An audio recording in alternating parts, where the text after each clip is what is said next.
First off, to my far left, we have Riverside County Sheriff Chad Bianco.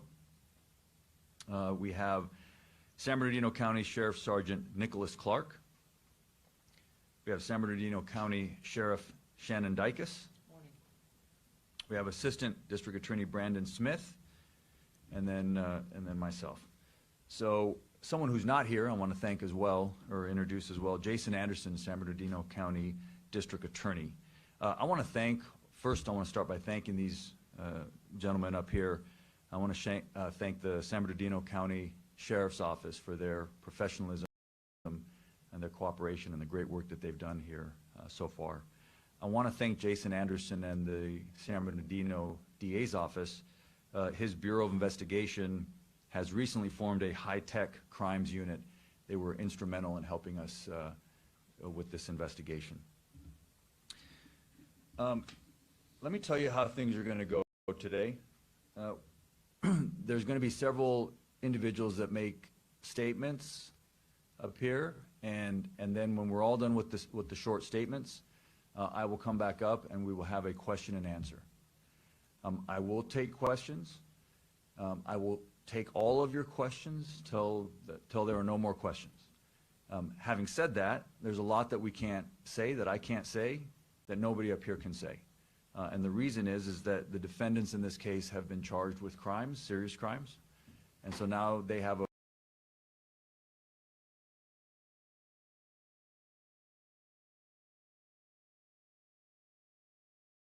case in the court of public opinion, and so there's a lot that we can't say in terms of the facts and the evidence.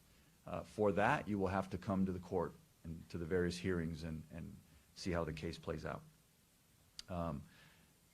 However, having said that, it's appropriate to have a press conference because it was the defendants in this case that had a press conference first. And they did so in order to tell the public, the media, and ultimately law enforcement that their child had been kidnapped, when in fact that's not what occurred. And so we're here to clear up some misconceptions and to explain how this case unfolded in terms of the investigation. It involves two counties working very well together. I know everybody up here on this stage, we work well together normally, but in this case, I'm very proud of the work that was done by Riverside County Sheriff, San Bernardino County Sheriff, my office, and also the District Attorney's Office in San Bernardino County. All right, so we'll go ahead and kick this off. I'm going to bring up first San Bernardino County Sheriff Shannon Dykes. Thank you, Mike. To Mike's point, I want to thank all of you in the media for covering this, specifically the parents' initial statements to the public while we were trying to find Emmanuel. They became critical as we continued through this investigation. But I want to talk about a little bit about the process because we've seen a number of questions related to Amber Alerts and things like that. So I hope when I finish this that everybody understand kind of the course of the investigation. But the investigation started for us on August 14th when Rebecca Haro reported that her son had been kidnapped. Folks, within 24 hours through video surveillance, we found inconsistencies in Rebecca's statement. And as a result of that, there was no other vehicle to put out on an Amber Alert or anything. And I know many of you were wondering why that didn't occur. But really,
but there is a tremendous amount of evidence to suggest that the initial story posed was not the correct story.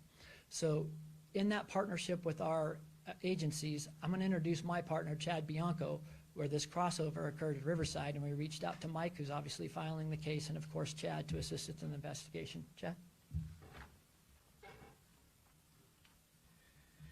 Thank you. Like Sheriff Dicus, I just want to thank all of you for, especially the normal mainstream media, for your attention to this and for your cooperation in this as we were assisting San Bernardino in this investigation, trying to originally find a missing baby, but then eventually quickly learning that that investigation was not something that it started as. Not so much for social media and keyboard warriors who, quite honestly, sometimes hamper and prevent us from a good investigation. I do want to expand a little bit about our relationship with San Bernardino. A lot from the media, a lot of questions have been raised about jurisdiction. And what Sheriff Dicus and I routinely talk about to our own communities isn't really necessarily displayed in the media or said to the media, but neither one of us care about jurisdiction. Our belief is that the Inland Empire is better served when we are cooperating and working together. And in this investigation from the very beginning, it was obvious that it could involve both counties. When something like that happens, particularly in this case, the original investigation began with Sheriff Dicus, and if he chooses to take it to the end, he will, which obviously he did.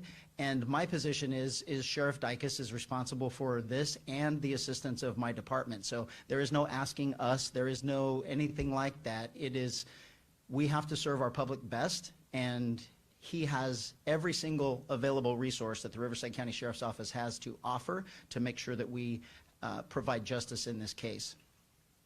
This is an extensive investigation with both agencies that ultimately is headed by the supervisor of the Detective Bureau from the Sheriff's Office in San Bernardino. But the cooperation, as you can see, between the both counties is what is going to bring this to a successful conclusion. There is absolutely nothing, no crime more important than the injury of a human being, particularly a child. And the amount of resources that were expended to find this baby and to ultimately bring the people to justice responsible for the loss of this baby, I can't even tell you the amount of resources that were expended in this. It is a massive investigation that will obviously be ongoing, and we appreciate your efforts. This involves a lot of things, though, from us, and hopefully there are more questions to be answered, but I'll end it by saying this before we get into more questions specifically about this case. This was preventable in numerous ways. The amount of response we have had from the public, the enormous anger that a child was not only originally thought to be kidnapped, but then presumably murdered, kind of warms my heart a little bit. That there is compassion still out there. There is care about other people. There is, people actually do care about other people. There is absolutely nothing worse than harming a baby. Broken bones, injuries, life-altering trauma.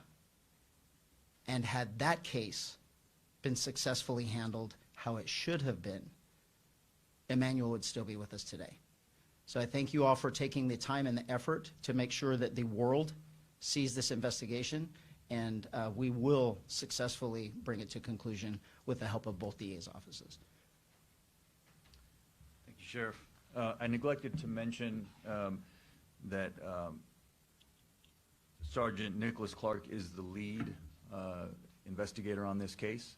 So even though he's San Bernardino County, he will be functioning as the lead investigator on this case, which is ongoing. The investigation is ongoing, even though we have filed charges.